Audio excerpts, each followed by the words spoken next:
YAML stands for Yet Another Markup Language, and you'll commonly see it in modern software engineering as configuration and specification type documents. So in this video, I'm going to show you how to read and write YAML documentation and use that to illustrate some examples that you'll come across in your career. By the way, I'm Will. This is DevOps for Developers, and if this is the first time you're watching one of my videos, welcome. I'm excited to have you here. So we're going to take a look at something basic like let's say we're running a burger stand, right? And I want to define all of my orders for my customers in YAML. So we can do that. YAML is just key value pairs. So we can say our first customer's name is John, and then we can have a key of paid equals true, right? So that's kind of how YAML works, is we have these keys like name or paid, and then they each have a value. The value of name is John, the value of paid is true, and then let's move on to John's order. So you can also do like lists of objects, and if you've done any work with a programming language, you might be familiar with them called lists or called arrays, but basically it's multiple objects. This gives us the ability to take multiple orders from John. So let's say he has ordered a hamburger and he wants fries to go with it, because you got to have fries to go with your burger. And then he's going to finish that off with some ice cream because John did cardio this morning and earned that scoop of ice cream.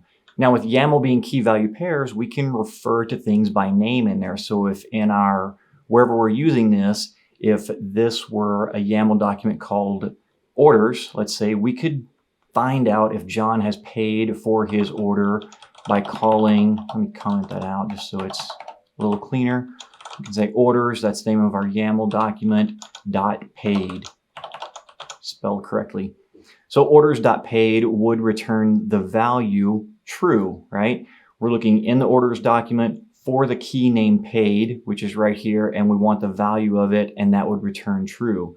Now, in the case of a list, we've got multiple things here. So we could say orders.order, which is a little confusing, but you get the point. And then it's a zero-based list. So order 0 would return hamburger, right? And order 1 would return fries.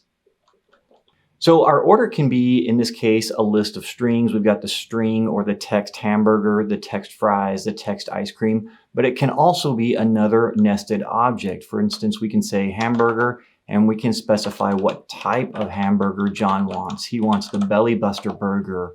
And then we can have other items down below that. For example, we can have add-ons, and that can be another list. So he wants onions on there, and pickles, and tomatoes, and mustard.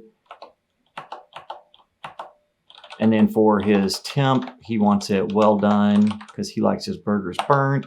And the type of bun, he wants a sesame seed bun, right? So now what you're seeing there is that we can specify key value pairs, and then those key value pairs can have nested key value pairs.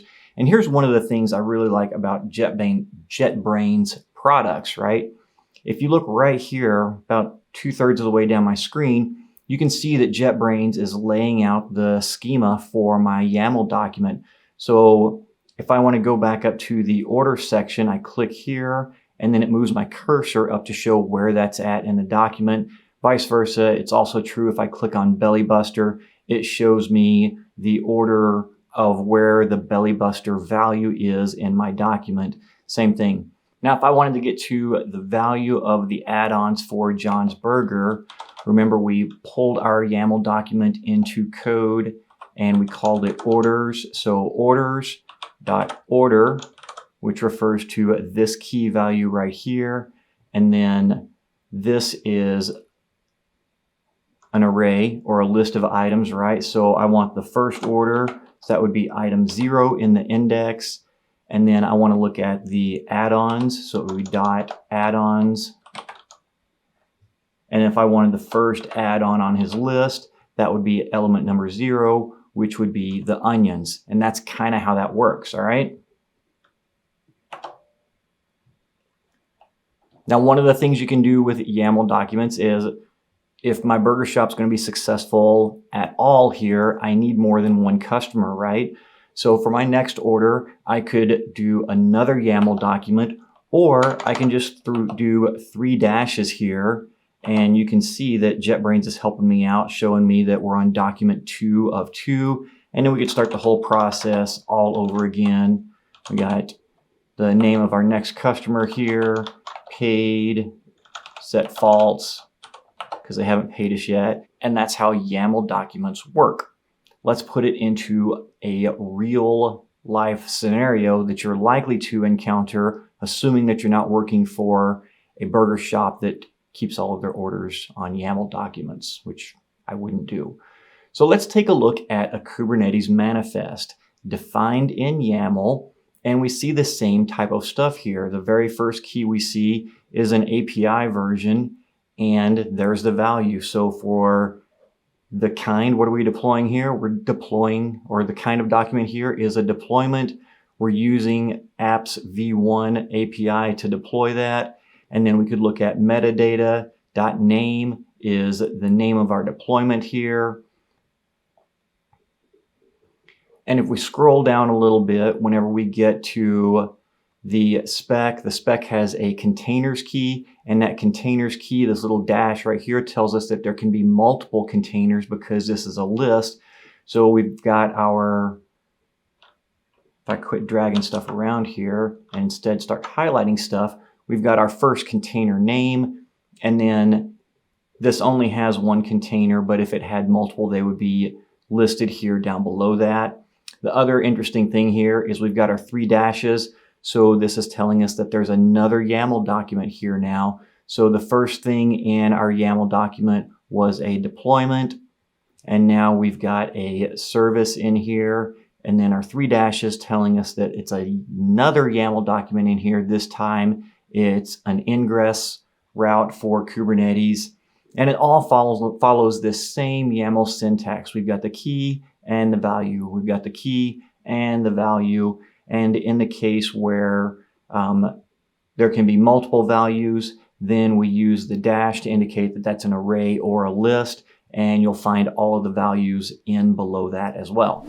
And really, that's all there is to YAML documents. It's just a way to describe key value pairs. You'll commonly see those in configuration type settings where you're defining the configuration for something. It's not real common to see it used to store actual data, like in the hamburger shop example I gave you. I mainly use that example because that is hopefully an example that you can relate to and allow you to understand the YAML document syntax in the context of something that you already know about, and then translate that over to the technical aspect of it.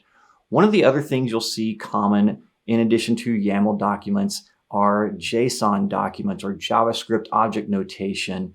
And you'll see those two used interchangeably almost. Like a particular provider will say, hey, you can give us JSON or you can give us YAML. We really don't care. So be sure and check out the other video that I've got on JSON documentation, because the syntax is a little bit different, although you can do the same things with it. And if that was helpful for you, be sure and give my video a big old thumbs up, or if you thought it was dumb, big old thumbs down. And if you know somebody who needs to learn about YAML syntax, then be sure and share this video with them. I certainly appreciate it, and I'll see you over in the next video.